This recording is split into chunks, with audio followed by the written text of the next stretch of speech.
Good afternoon. Welcome to the Action Drug Rehab Hour. I'm Cary Quashen. I am your host. I got Robbie Robinson. He's the intervention specialist from the Sheriff's Department, and he co-hosts the show with me quite often. And then we got a good friend of mine that I haven't seen you on our show since I've taken back the show, huh? Yeah, it's been a while. It's been a few years, and it's Dan Broyles. Dan Broyles is a pastor, and he's one of the heroes here in Santa Clarita, that's for sure. And he's also a licensed, he's an LMFT. Yep. And he's the pastor at Valencia Hills Church. So I got it all right? That sounds you great. Want to add anything? No, thanks. Just thanks for inviting me to be part of it. I'm also part of a nonprofit called Saga. Yeah, tell me about that. And Saga is a bridge builder between the faith community and the mental health community, because sometimes those communities don't even talk to each other, and we try to bridge that gap. Right, and we've done some stuff already. We're already starting. I'll let you talk about that before we get into the show, what we're doing with you. Yeah, we're doing an event at the end of the month, May 31st, at Valencia Hills Community Church for teenagers and concerned community citizens on fentanyl and understanding it, how to even think about it, how to help people with it, even just how to notice it for parents. Right. And we're going to tag teams and do some stuff together. That's pretty awesome. Also, we're also running a faith-based group over at Action Drug Rehab right now. Yeah, that's been great. We thanks for partnering together. Just a lot of people don't just need sobriety, they need purpose. And they need purpose kind of beyond even their own situation and trying to help out, kind of navigate giving guys purpose. And one of the ways people find that is in their faith. Right, and I know that we started the group with you guys, and it's been awesome. I mean, the feedback I'm getting from the clients is just great stuff. Oh, that's great. Yeah, because I think for people to get sober, you help the whole person. The whole person, spiritual part of the whole person. And a lot of times when people are in recovery, just fresh in recovery, they're mad at everything, God and all. Absolutely. So this group is kind of helping them come to terms of what they really believe in and what they need to, where they need to focus. So that's great stuff. Yeah, it's just great to work together as different community partners for a common good. And the more people we can have in sobriety, the better for everybody, for families, for communities, for the whole society. And when people come into treatment, they're broken in every way. I mean, physically, emotionally, and spiritually. And I believe that we have to treat all of that: the physical person, the emotional person, and definitely the spiritual person. Yeah, and that's what I've seen has been one of the challenges with some programs or other programs is they only help part of the person.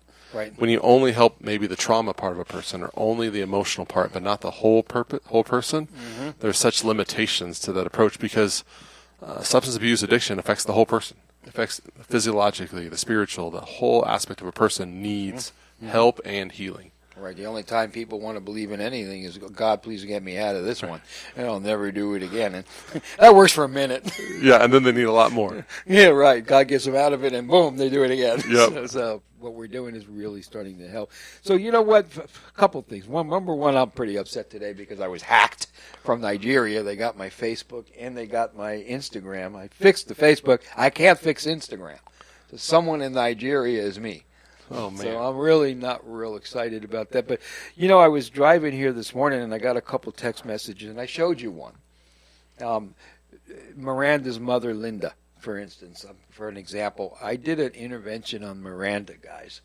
When she was 13 years old, she was insulin-dependent, diabetic, and using some pretty serious drugs at the age of 13. Linda was her foster mother. I believe she adopted her, and one of the greatest foster mothers I've ever known, and I've known lots. But this poor kid, I mean, she just couldn't figure it out. So she passed from a drug overdose about a month and a half ago. Linda just texted me this morning saying they lost another one. And I had a mom that sent me a picture of her son, actually, and she said another angel, and it just broke my heart because I knew the kid. 2 weeks later, you saw this. Yes. 2 weeks later, she sends me another text with a picture of her daughter. And her daughter passed. Yeah, just tragic. And then I know a kid that, a father that died from an overdose of pills, and his son died of an overdose of the same pills. They're buried together. And this, I've been dealing with this, Dan, Robbie and I have been dealing with this now for the past years. But I've been screaming about this for the last 5 years. It's coming, it's coming, it's coming. Well, it's here. It's right here. The number one killer right now in this country from ages, they say, 18 to 45 is an accidental overdose due to fentanyl. And I don't really buy that. I think it's 16 to 45 because I've seen so many parents that are losing children. And they're waking up in the morning and they're finding these kids in their bed. Gone, and it's breaking my heart. It's so freaking sad. I mean, I keep screaming on the radio. I do a lot of news stuff and seminars and speaking, and I keep screaming, it's going to get you. Nobody's smarter than this drug. And where I'm going with this, these people are not dying from buying fentanyl. They're dying from using cocaine laced with fentanyl, from using methamphetamines laced with fentanyl, for buying pills they believe are either Oxy or Percocet laced with fentanyl. I mean, there's no real drugs. It is no good time to experiment with any drugs today or recreationally use anything today, because every time you use a drug, you're playing Russian roulette. And I spoke to a mom, Crystal, today. I know she's listening to the show today. And this poor woman, I mean, she did everything right. I mean, she stayed up with him. She put him in treatment centers. The night that her son passed away, she checked on him 3 times, Dan. The wow. 4th time, he was gone. Wow. So I have so many people dealing with grief right now. That I want to spend a little bit of time talking about grief and the stages and what's going on. So, help. Yeah, just grief, especially this type of complicated grief, can just be detrimental to a family. It's one thing to maybe lose a parent or grandparent after someone's lived a long life, but this type of loss is so shocking. Yeah, because you don't even see it coming. You can't see it coming. You wake up in the morning, you go to give your child a kiss, and they're not alive. Mm-hmm. Yeah, and there's so many more emotions and complications and grief and guilt, often with the parents that are associated with it, or the coulda, shoulda, woulda. If I would have only. Yeah, all those extra layers of emotion on top of just the normal grief makes it so devastating for individuals, and people don't know where to turn. They don't even know how to talk about it because I would call the grief engulfing. That's the word I think of as it's engulfing. Yeah, because I mean, first things. I mean, you got the stages of grief. Of course, you got denial and anger and acceptance and all that other stuff. But the pain is unbearable. Oh, absolutely. And most people who are grieving with this type of loss, they'll actually say the grief isn't just emotional. My whole body, I feel it physically. It's that intense. It takes over. I can't even eat, or I'm not even able to sleep. All of a sudden, parts of my body isn't working right. It doesn't just affect the emotional parts, the whole being. Yeah, you could get sick. Absolutely. Physically and really sick. Suicidal. Absolutely. Yeah, because where's my purpose now? And did I fail as a parent often? And all those questions. And one of the emotions I think that goes with it is shame. And shame is one of those topics that I would say we avoid at all cost. We all know what it feels like, but no one wants to have a conversation about it. So you have shame on top of the grief, and it's just devastating. But it's something, and I'm just looking something up here at the same time we're talking, but it's something that everyone's going to be talking about now, because I tell you what, number one, I don't know anybody who doesn't know somebody affected by substance abuse or alcoholism right now. Absolutely. I don't know anybody that doesn't know somebody. The other problem is, and here's just some statistics, is 1 out of every 6 Americans will have a drug or alcohol problem in their lifespan. 1 out of every 6. Yeah, well, I would say addiction affects every extended family. There's not one extended family, if you really ask honestly, say, tell me about addictions. If they're really honest, they're there. And often it's either someone really influenced by it or who's been trapped by it, or there's enabling happening around it, or the secrets attached to it, or the shame attached to it, and it's, or the denial. Yeah, and then families don't know how to talk about it. Right. But it's something right now that we have to talk about. You know, I think some of the messages that we're giving is wrong anyways. And I'll tell you what my belief is and why I'm saying that. They keep talking about fentanyl. We all know fentanyl kills. But it's not fentanyl that they're buying that is killing them. It's other drugs that are look-alike drugs or cut with fentanyl. So I think the real message that we need to give out there is all drugs are deadly right now. There is no such thing as a safe drug today. If you don't go to a pharmacy and the pharmacy hands it to you, you can bank it's fake. So the message is, we got to hardwire our children when they're young that all drugs are bad, not just fentanyl, that all drugs can kill. That's right. And we got to hardwire them together. The other problem, and maybe you could help me a little bit with this, is you know all those corny sayings that we used to have? Families that eat together, families that pray together, families that play together. Those kids do good. But the average parent today spends between 2 and 10 minutes talking to a teenager today. 2 and 10 minutes. And it goes normally like this. How was your day? It was good. How was school? It was okay. You have any homework? I've done it. And they go right back into their room and they're with their friends again. Mm-hmm. So the last thing a 14-year-old girl or boy does before they go to sleep is what? Say goodnight to their friends online, in person, face to face. First thing they do when they wake up in the morning is what? Pick up their phones, check their social media, say good morning to their friends, again, in person. Then they say something to their parents. They go to school. Who are they with at school?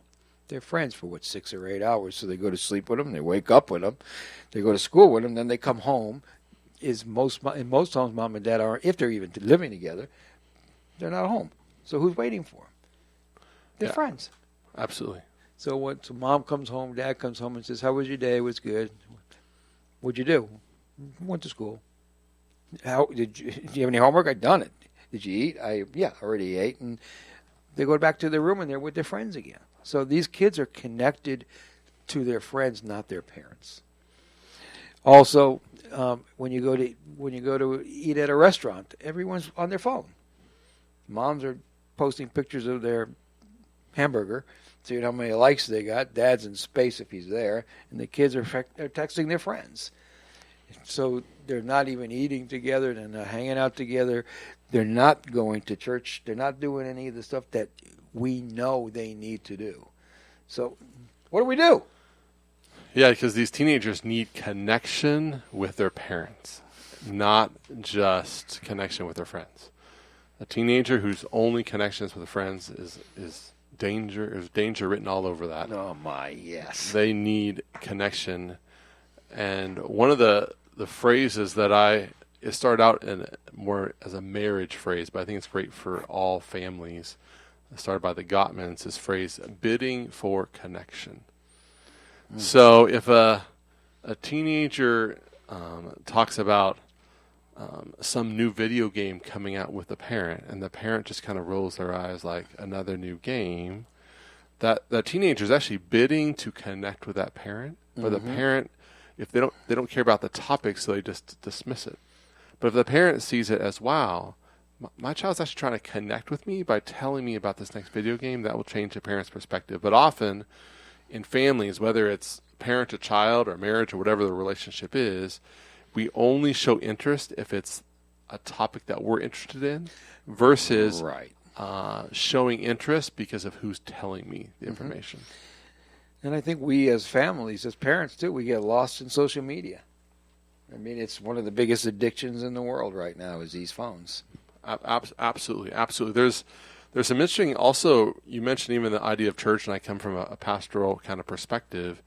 There's a woman out there named Lisa Miller. She's a researcher out of Columbia University.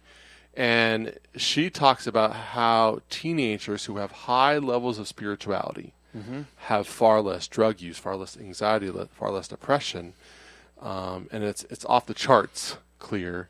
And one of the things she says is, if a teenager only puts their hopes in their dreams without any backing, When the dream doesn't happen, they fall off a cliff. Right. I wanted to say I'm mentoring at least about 20 kids, a few adults. And what you said, Pastor, is really true. So when I teach them after, I said, what's going on with you? Tell me what's going on. And they'll open up and tell me a few things. There is one success story from Action. One of the kids, he comes regularly. I've been mentoring him. He calls me, he texts me. He texted me at 11 o'clock at night and asked me if I could make it. I had just slipped. I said, look, first thing in the morning I'm going to call you. But he's connected. We helped him get a job in the acting, and he's boxing. But I'm connecting with him, not just, well, hey, you need to come. What's going on with you? How you feeling? What it is.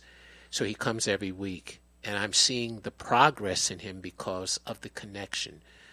I have one kid that is autistic, and the mother brings him. And I have all the students clap for him when he does well. And so we're connected. They see him as one of their own. They're connected. I say, make sure you shake his hand, blah, blah, blah. But the bottom line is connection. The bottom line is when people get connected, then you can talk to them about things that can enhance their life. So one of my things, before I stop, what are you willing to give up to move to the next level? What are you willing to give up to move to the next level? And pretty much this is what Christ said. What are you willing? Are you willing to follow me?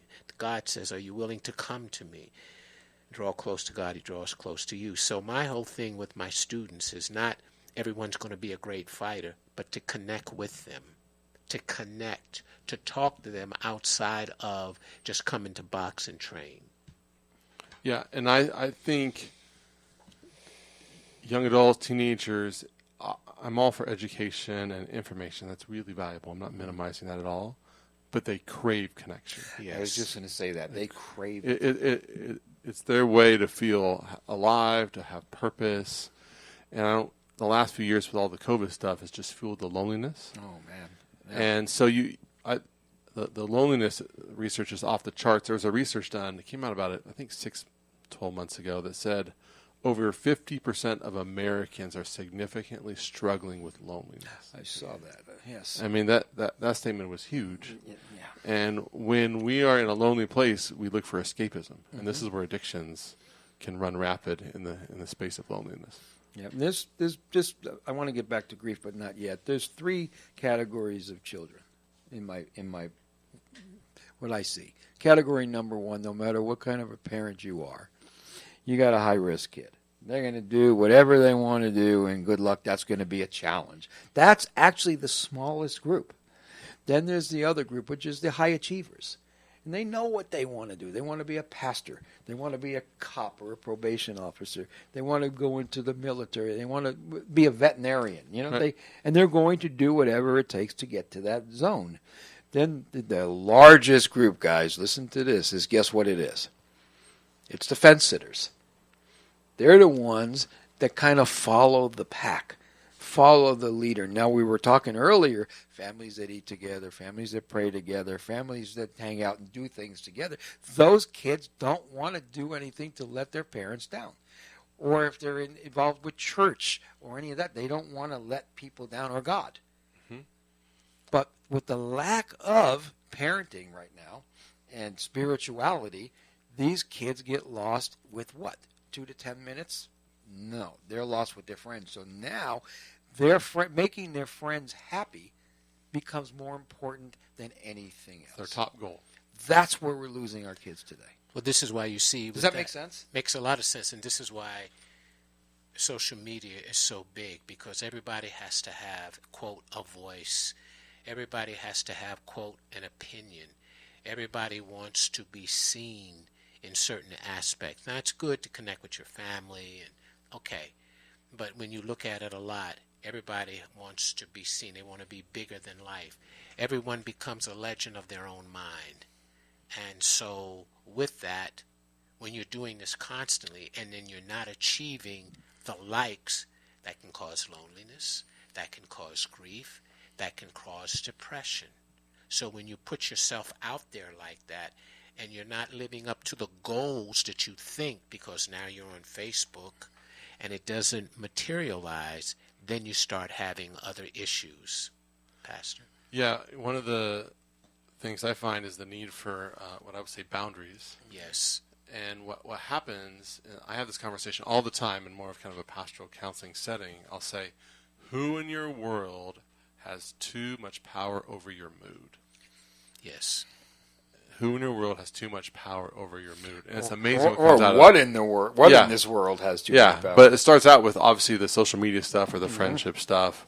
And when those things have power and then that thing goes away or disappoints or actually causes a little bit of harm, people are pretty desperate.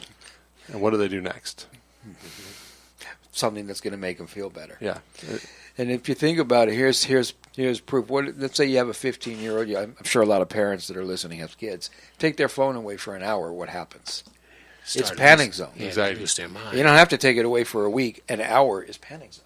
Yes. They're lost. They don't know what to do. So we really need to check our priorities. But you know what I do? I want to get back to grief and loss. Because as we stepped into this office today, somebody came up to us and said they lost someone that was part of their family. I mean, Dan, everywhere I go, literally, I was in Lowe's, and a guy in front of me looked at me, and he said, "You're Cary Quashen." And I already knew. And I said, yes, and I looked into his eyes, and I see the tears coming. Oh, yes. He says, "Thank you for trying with my child a few years ago, but we just lost him." It's kind of everywhere I go. So we need to do something about this. I mean, we obviously need to do something about the drug abuse in this world right now, and we're not winning the war, that's for sure. But we need to figure out a way to support these families that are losing family members, loved ones. So I want, when we come back from break, I want to give people some hope. You know, Absolutely. Something that we can say. I don't know if we can say anything, but some kind of hope for something. You know, and if you guys are listening and you want to call in, by all means, call in. It's 661-298-5481 or 5487. I don't know which one it is. I'll let you know as soon as we get back. This is the Action Drug Hour. We'll be right back. Welcome back to the Action Drug Hour. I'm Cary Quashen. I'm the host. I got Robbie Robinson with me. He's a lot of times is my co-host. Oh, yes. He's a great guy, and he works you. at the Sheriff's Department as an intervention specialist. His job is out there to go out there and reach out and try to help people that want help to get the help. That's true. Or even convince them to get the help because they're worth it. Well, yeah, I appreciate that. I appreciate that introduction. I just want to say something real quick. When you have, I'm noticing there are a lot of families the family is doing well, the mother and father are involved with their children, but sometimes children are rebellious because they fear that there are no consequences. And there, I just had a thing about rebellion versus reality. And the bottom line is rebellion. A lot of kids do this because I just don't want to do this anymore. You know, I can do it on my own. I can make better choices for myself. But we all know the reality when you're young and have no understanding. The reality is you can die from using these drugs. You can die from loneliness. You can die from depression if you are not focused and, as Pastor said, connected. Well, loneliness turns into what? Depression. Yes. And if depression is untreated, it turns into what? Suicidal thoughts. And if it's not suicidal thoughts, you look for some outside source to help you feel better. And that's And we see this in the the Bible. danger. I know that people are listening, and I know that we have some messages sent to us. Carlos, can you tell us what is going on online? Because I can't see it on my phone. I've been hacked.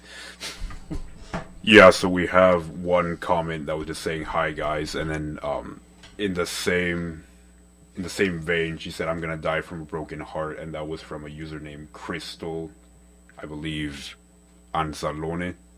Okay, I know who Crystal is, and what do we say to her, Dan? She's going to die from a broken heart. Well, I would just say, first, your pain matters, and don't do this alone. And I know it feels excruciating to connect when you're drowning in grief and loss or sorrow, whatever the negative emotions are. And this is where I would say some type of help, a support group, talking to a pastor, a therapist, some type of help isn't optional but essential for your well-being, because I think we were all designed to bear each other's burdens to some degree and not do it alone. When we need someone to hear our voice. And there's actually something about when we are in an emotionally safe conversation with someone who's caring, it actually helps us physiologically. Our body starts to actually function better when we're just heard. I see this all the time when I meet with somebody in like a pastoral counseling conversation, and they'll say, I feel so much better. And I didn't say anything truly hopeful or profound at all. It was, you validated my pain, and you didn't minimize the pain. And I think often friends and family will minimize the pain because it's so much, and that actually makes it worse. And they don't know how to deal with They it, don't know so what they to say say. time will help. Yeah. Well, let's get something straight. Time does not heal. Time does not heal. Time helps. It makes it easier to deal with, and you can live with it, but it doesn't take the pain away. Yeah, the pain is still there. And one of the phrases I heard one time is, relational pain requires relational healing. Say that again. So relational pain requires relational healing. Talk about And I think that's why sometimes if you have great relational pain, let's say it's from abuse or something, a grief or whatever it is, going and reading a blog on grief isn't going to take it away. I'm all for reading and information, but we need the nurture of other people. This is where like a healthy group can make such a difference, because I'm not alone. And so many people aren't ready to do anything, but what they do is they isolate. Absolutely. They stay at home. They're debilitated. They can't do anything. And that's why if you know someone who's really drowning in their pain, one of the things that you can say to them that will not be effective is, hey, give me a call sometime when it's rough. Because they won't have the emotional energy to send you that text or reach out. Right. You have to be, I think, a little pushy in a gracious way. Say, hey, I'm going to pick you up. We're going to go to a group together. Or I'm going to bring you to that counselor together. Or we're going to church together. Whatever that is, and some intentionality, because they feel like there's shackles on their ankles when they're stuck in grief. I have a friend of mine right now. His wife is dealing with brain cancer, and I called him, and I can see how he's shutting away from me.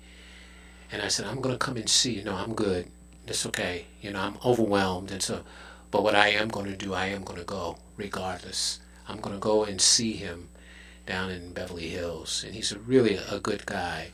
I don't know of his relationship with God, but I do know that we were friends, and I'm going to just make that effort and not talk it, but do it. And a lot of times people don't want to burden other people with their pain. Absolutely. And it's not a burden. I know when somebody calls me and trusts me enough to tell me what's going on with them, it helps me. Yes. I feel good. Mm-hmm.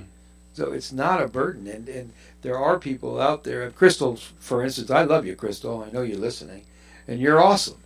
And you're doing so much better than you think you are doing. I'm going to say it again. You're doing so much better than you think you're doing. I've watched your journey. I remember when you lost your kid. I've watched it from then to now, and you're mountains better than you were. Well, and the other thing I would say to anybody that's struggling, don't try to make it all better at once. Sometimes I'll ask somebody, I wonder if there's one thing you could do today that would make it 1% better. Right. If you think of the whole, and for some people it might be, I literally got out of bed and showered. I was just going to say This the is same a thing. small thing. It's not, went and committed to a 12-week, support group and did all this. That's not reality. It literally, for some people, like, I actually ate breakfast today and I showered. That's right. And that would be a huge success. So if it's too big, I always say, all right, break that step down smaller. And if they still say it's too big, I'll break it down smaller. Right. And they keep doing that until they can find something tangible that can be helpful for for who they are as a person. Whatever it is, however small it is, as long as it's something. Yeah, I had a story one time. I was counseling this lady who, she says, I really know it'd be good for me as a human to get back into church. Mm-hmm. But I had some hurtful experiences in church before, but it's been 5 years. I know this is good for me. I know my heart needs it, a sense of purpose and belonging. And I said, so what do you think's getting in the way? And she said, well, I don't know if I want to like become a member, and then I'll have to be part of a social thing, and they'll ask me to volunteer. And she started thinking of all this stuff.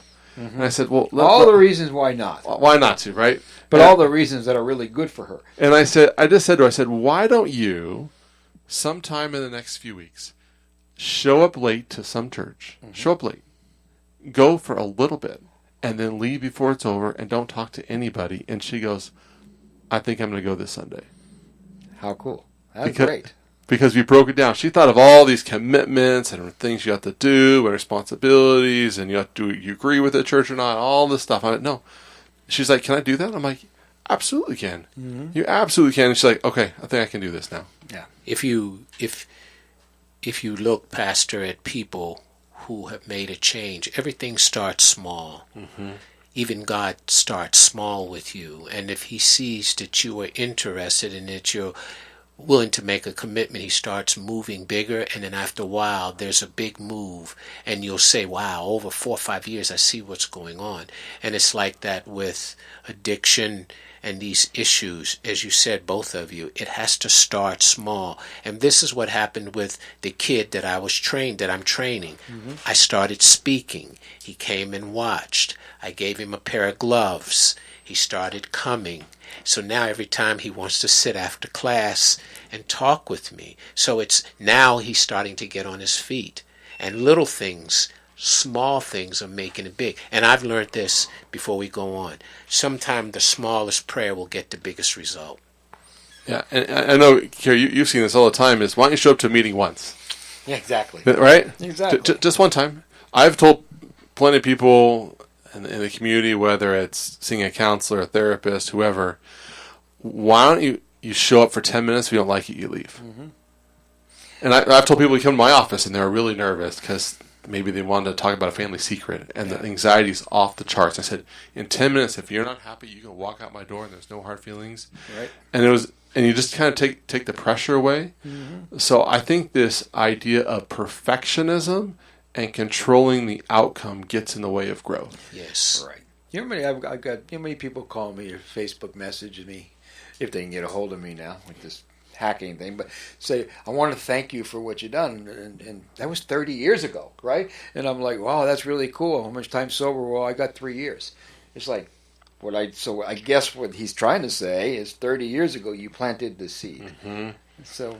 Oh, absolutely. And then the other thing is sometimes is projecting past experiences onto future results. So let's say they had one bad experience with a therapist, with a group, with the church, or whatever it is, and as a result of that, I'm never doing it again. Mm-hmm. Any of those things that can be helpful for their well-being. I'm like, so wait a second. You're giving that experience so much power over your future. Right. And they'll say, oh, I didn't think of it that way. I said, so would you say to your child who had a bad teacher, let's say, oh, education's done for you. You had one bad teacher, now you're all done. Teachers are bad. They're all bad. I'm not going to ever go to college, and I'm never going to learn anymore at a school. Of course not. Right. But we do that sometimes, and sometimes struggles and pain can make us think in those ways. I hear it all the time. I'll never get into another relationship again. Everyone hurts me. Right. No, everyone maybe that you've hung out with in the past might have, but that doesn't mean everyone's going. You might have a broken picker. Yeah, you might have a broken. I was just going to say that. You might have a broken picker. Exactly. And when you start feeling better about yourself, you surround yourself with people that treat you better. It's just part. That's new. That's true. Human nature. And sometimes I was telling some of my fighters, some of your but best. Real quickly. I know Crystal's on. I want to really focus Crystal. a minute on Crystal. So I just want you to know that you're doing a whole lot better than you think you're doing. I'm super proud of you. I know you came with me and you spoke. You've been on this show. And every time you speak with me or do something, I get people telling me, wow, thank you for having her.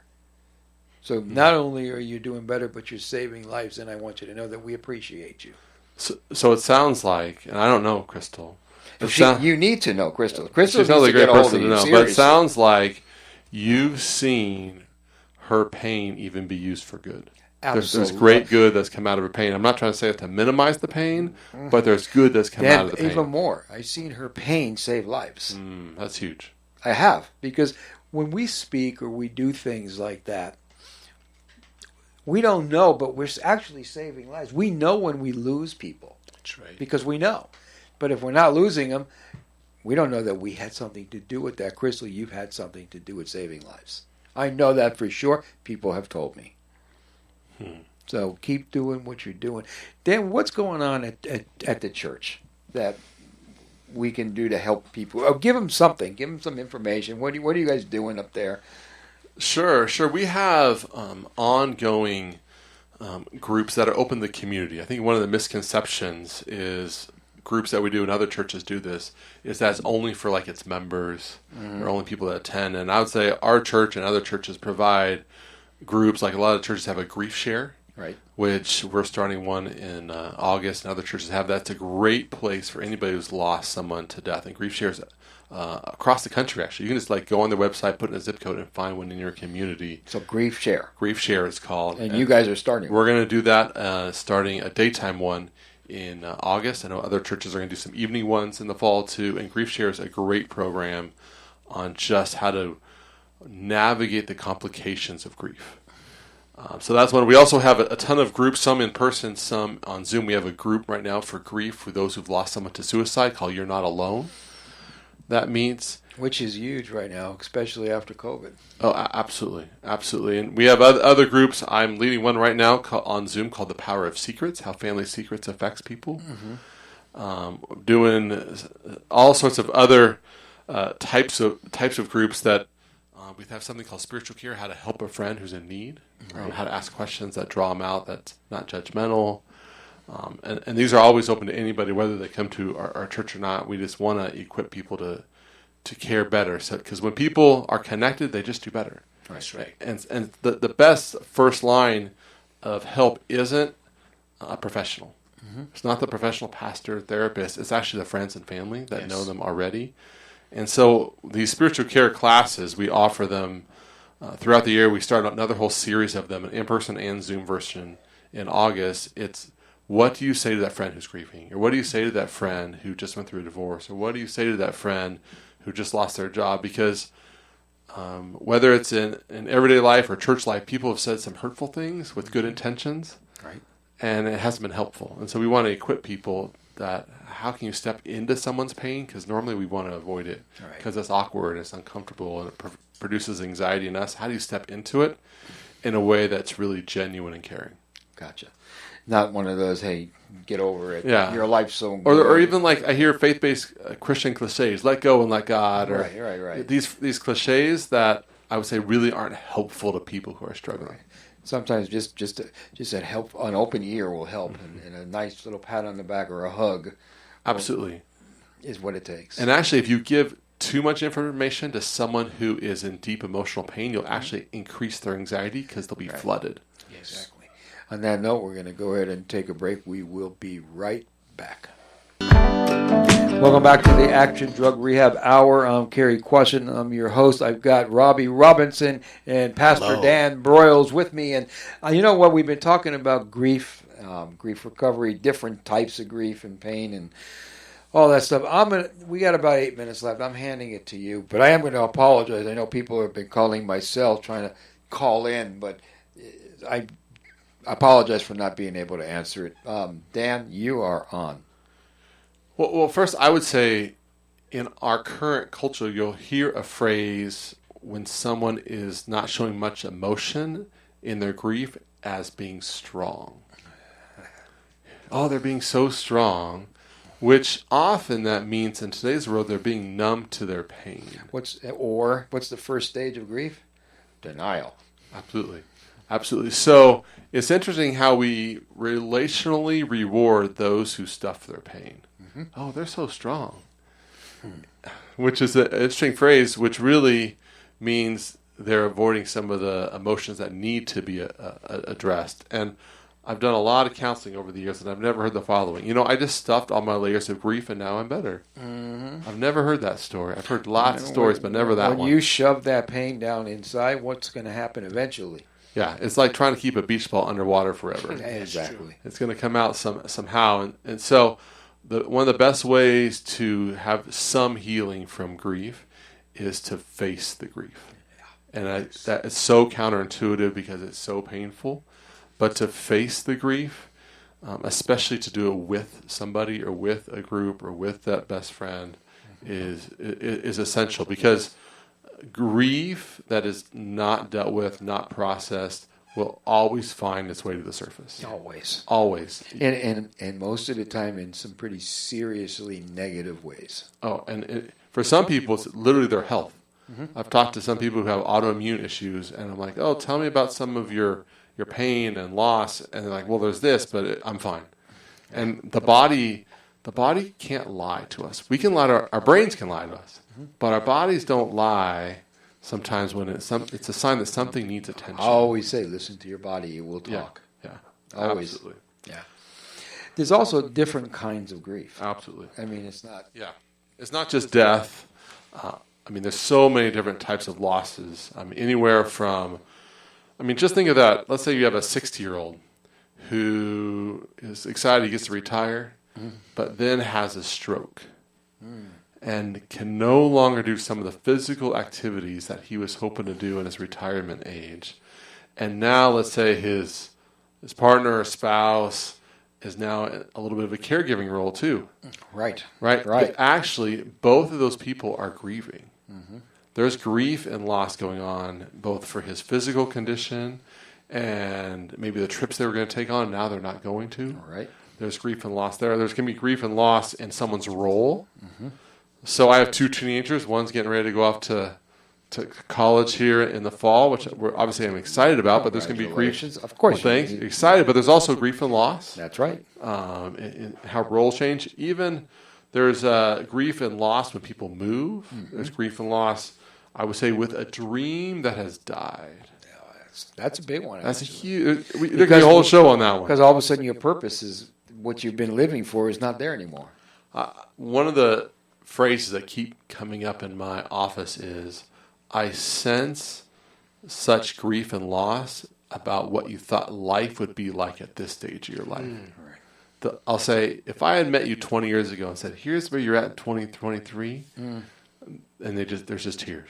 Yeah. There's just tears. They thought I'd be in this different place with my family or my career or my education. Or I thought these things would have happened by now, and very few of them have happened how I wanted. And people don't know what to do with that. They don't know how to talk about it or process it. Mm-hmm. And so sometimes someone will come to me and say, I just don't understand why I'm not motivated. I'm struggling for motivation. And they'll say, hey, well, what's been going on the last year or two? And by the end of the conversation, I'll say, it sounds like you've had about 6 or 7 losses you just told me. And that's going to affect your mood. If you have a best friend who moves away, that's a big loss. Maybe you're going to start a business on the side. It didn't work out. That's a loss. Or even you go unemployed and now you don't have the financial means to do some of the things you want to do. Right. These are all losses. The job you wanted to get, you didn't get. Yeah. The job you had went away. These are all losses. And you're a dog. Yeah. You're an animal. That's absolutely big. The connection point with an animal is. But what happens in our culture, we don't know how to process these losses. Right. I guarantee families in about 2 months are going to be sitting around the 4th of July saying, hey, let's talk about our losses. There's no way that's going to happen. We don't know how to go about, but they have such emotional, relational impact. Right. And people feel like, people start thinking, what's wrong with me? So one of the resources we've developed recently is called Family Stress Support. Family Stress Support, and it's available to actually any family in Santa Clarita. And it's always completely voluntary. It's not connected to any government agency. Doesn't cost a dime. Doesn't cost. You don't have to be part of our church. All these things. And if anybody's interested, they can self-refer. Someone can then, we assign them someone to support that family and be an advocate for resources for them. They'll even come to their home if needed or do it by Zoom or phone and say, how can I be an advocate for your family's needs and step into it for the next few months. So how does somebody get a hold of your church, the groups that you Yeah. all have, and all that stuff? So you can go to valenciahills.com/care or valenciahills.com/family stress support, or call the church and 775-1885 and just call in and say, I'm looking for help. If you don't even know where to start, you can just call and say, my family's struggling, I just need help. And even if we can't help you, we love working with other community partners to figure out who can help, because there's other wonderful community partners out there that have a passion to help. Higher Vision has a lot of the programs you're saying too. I'm part of Higher Vision, and they have things like grief and other things that can help the community. So yes, it's at Higher Vision also. Biggest thing, guys, is reach out, man. Yes, Don't absolutely. try to do this alone. That's right. It's And there essential. are people who really, really do care and want to be there for you. Reach out, let them be there. I read something a long time ago, and and then we got to close. Let us love you until you can love yourself. Yes. On that note, I want to thank you, Dan. Thank you so much. Always appreciate you Great and being everything you do in this community. For as long as you did, you're one of the local heroes, along Thank with you. Robbie Robin.